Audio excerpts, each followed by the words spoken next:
আসসালামু আলাইকুম, কি অবস্থা সবার? আমার সেলাই ক্লাসের প্রথম ভিডিও হচ্ছে কামিজ কাটিং এর ভিডিও। আশা করি আপনারা খুব সহজে বুঝতে পারবেন এবং না বুঝলে আমাকে জিজ্ঞাসা করবেন। তো চলেন শুরু করা যাক। এর জন্য প্রথমে আমি উপরে একটু দাগ দিয়ে নিচ্ছি সমান করে, কারণ উপরের কাপড়গুলো একটু অসমান থাকে। এরপর আমি লম্বার মাপটা নিয়ে নিচ্ছি। আমি এখানে 43 ইঞ্চি নিচ্ছি লম্বার জন্য এবং 1 ইঞ্চি নিচ্ছি সেলাইয়ের জন্য। আপনারা আপনাদের মাপ অনুযায়ী লম্বার মাপটা নিয়ে নেবেন। এরপর আমি শেপ স্কেলটি দিয়ে লম্বাভাবে দাগ দিয়ে নিচ্ছি যেন আমার পরে কাপড় কাটতে সুবিধা হয়। এরপর আমি শোল্ডারের জন্য নিয়ে নিচ্ছি হচ্ছে 6.5 ইঞ্চি। আপনারা 40 বডি পর্যন্ত এই মাপটি নিতে পারবেন এবং আর্মহোলের জন্য সবসময় শোল্ডার যা নেবেন তার থেকে হাফ ইঞ্চি অবশ্যই বেশি নিয়ে নেবেন। আমি আপনাদের সুবিধার জন্য আরও কয়েকটা দাগ দিয়ে নিচ্ছি এবং স্কেল দিয়ে দাগ দিয়ে দেখিয়ে দিচ্ছি। আপনারা ঠিক এইভাবেই কাজটি করে নেবেন।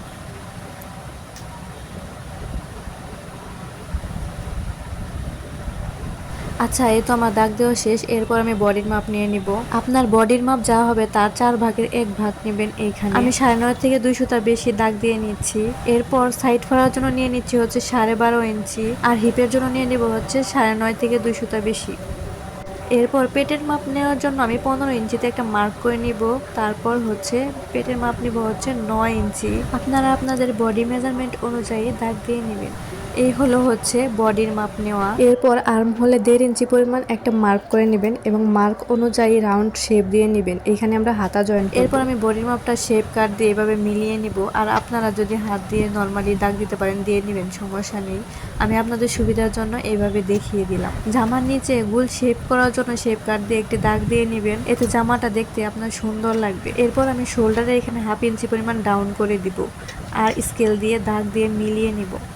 তারপর দাগ অনুযায়ী আমি কাপড়টি কেটে নিব।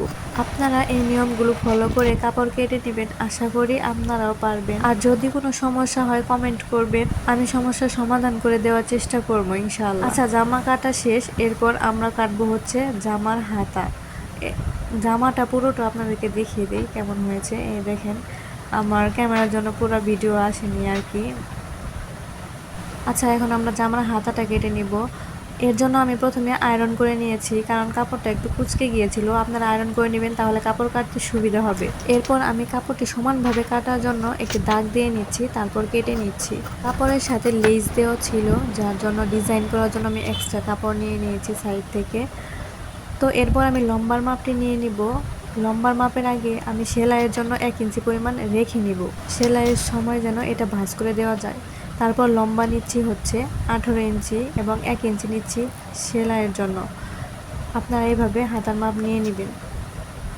এরপর আমি লম্বার মাপ থেকে 3 ইঞ্চি পরিমাণ ডাউন করে দিব। আপনারা চাইলে 3 ইঞ্চি 3.5 ইঞ্চি যে কোনোটা নিতে পারেন, সমস্যা নাই। এরপর আমি স্কেল দিয়ে সমানভাবে দাগ দিয়ে নিব এবং এইভাবে হাত দিয়ে রাউন্ড করে নিব যেন হাতার শেপটা চলে আসে। আপনারা চাইলে শেপ কাট দিয়েও শেপ দিয়ে নিতে পারেন। আমার এইভাবে দিতে অসুবিধা হয় না, তাই এইভাবে দিয়ে নিচ্ছি। আর হ্যাঁ, জামার হাতাটা যারা আগে লাগিয়ে নেন তাদের জন্য এই টিপস। সেটি হচ্ছে কাপড় কম পড়লে আপনারা যে এক্সট্রা কাপড়টা বের হলো উপর থেকে, ওইটা সাইডে জোড়া দিয়ে দিবেন। আমি দেখিয়ে দিচ্ছি। তারপরও যদি আপনাদের বুঝতে অসুবিধা হয় তাহলে আমি নেক্সট কোনো ভিডিওতে আপনাদেরকে দেখিয়ে দিব আবার নতুন করে।